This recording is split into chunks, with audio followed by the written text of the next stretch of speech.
I now give the floor to the distinguished representative of Armenia to introduce an address by the head of government.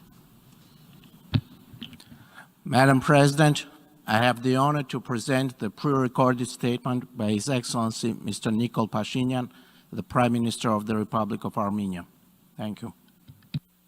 Mr. Secretary General, Excellencies, ladies and gentlemen, we commemorate the 75th anniversary of the United Nations in difficult times for humanity in many aspects, including for the architecture of international relations and our shared institutions that channel international cooperation and provide a framework for achieving common goals. Sovereignty of all states, no matter size and power, is better maintained, and national interests are better served in the current system when there is respect for international law, including, first of all, the UN Charter. The United Nations had a vocation to converge the everlasting dualism of international relations expressed in the natural selfishness of states and equally natural need for cooperation. The United Nations proved its vitality by converging these two seemingly incompatible notions into an effective global system of sovereign nations united by common values and principles, sharing a common vision for the future and having the determination to have common institutions of cooperation. By effectively implementing the principle of self-determination of peoples, the United Nations gave birth certificates to or helped restore the independence of more than 100 states. Many peoples, as never before in the history of humanity, received the chance to have their say in world affairs and to realize their potential of development, setting their nations on the path of prosperity. Some might assume that this process stopped with the end of the Cold War, but that might be an illusion. Rejection of the right of self-determination could only lead to oppression and further violence. It would profoundly contradict the core values of the United Nations and the historical evolution of the global international order. The emergence of a number of states within the last 2 decades is the best evidence of that trend.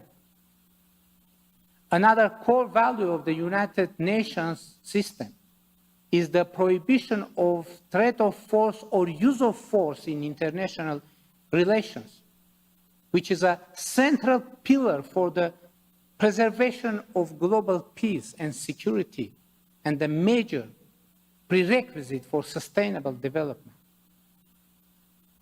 Ladies and gentlemen,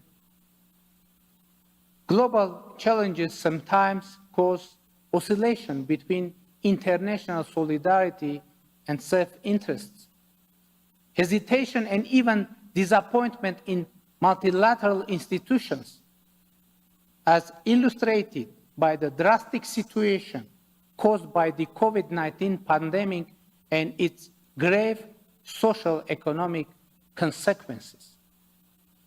Effective multilateralism with a central role for the UN is instrumental in addressing global and regional challenges.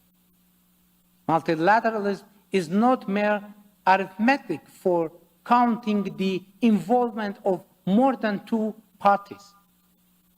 It is a principle, an ideology of mutual respect, trust, and a culture of consensus.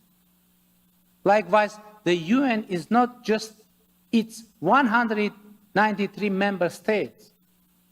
It is more than a common platform for presenting national interests.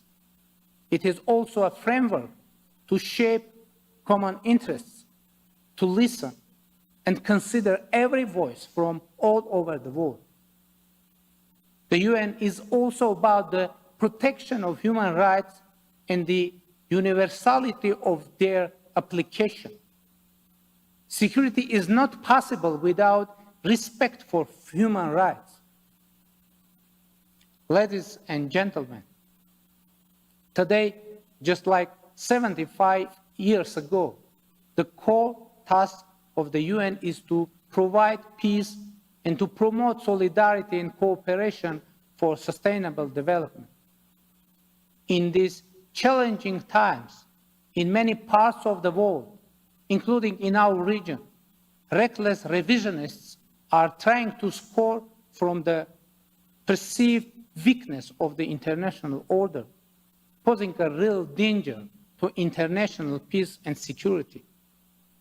Social engineering of historic memories and even appropriation of the civilizational heritage of others are becoming commonplace. That is yet another signal that we need to recommit to effective multilateralism in order to provide a strong institutional backbone to the international community for becoming more resilient in the face of global challenges. As Jean-Jacques Rousseau once wrote, obedience to a law which we prescribe to ourselves is liberty.